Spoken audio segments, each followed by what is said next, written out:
इंग्रज येण्यापूर्वी भारत अनेक राजांचा देश होता. ब्रिटिश राजवटीत भारत म्यानमारपासून पाकिस्तानपर्यंत पसरलेला होता. त्याकाळी भारताची 17 ब्रिटिश प्रांत आणि 565 संस्थानांमध्ये विभागणी झाली होती. 1947 मध्ये भारत आणि पाकिस्तान वेगळे झाले.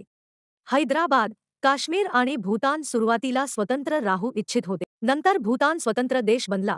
हैदराबाद भारताने काबीज केले आणि काश्मीरसाठी युद्ध झाले. 1947-48 च्या युद्धानंतर लाईन ऑफ ॲक्च्युअल कंट्रोल तयार झाली आणि काश्मीरचा काही हिस्सा पाकिस्तानकडे गेला.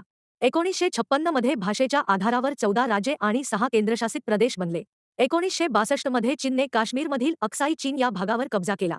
बॉम्बेमधून महाराष्ट्र आणि गुजरात, तर पंजाबमधून हरियाणा आणि हिमाचल प्रदेश तयार झाले.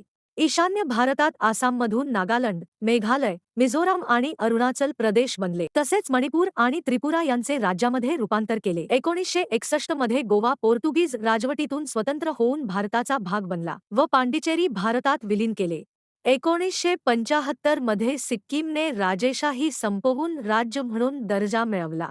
2000 मध्ये छत्तीसगड, झारखंड आणि उत्तराखंड तयार झाले. 2014 मध्ये तेलंगणा तर 2019 मध्ये जम्मू काश्मीर आणि लडाख हे केंद्रशासित प्रदेश बनले. आज भारतात 28 राज्ये आणि 8 केंद्रशासित प्रदेश आहेत.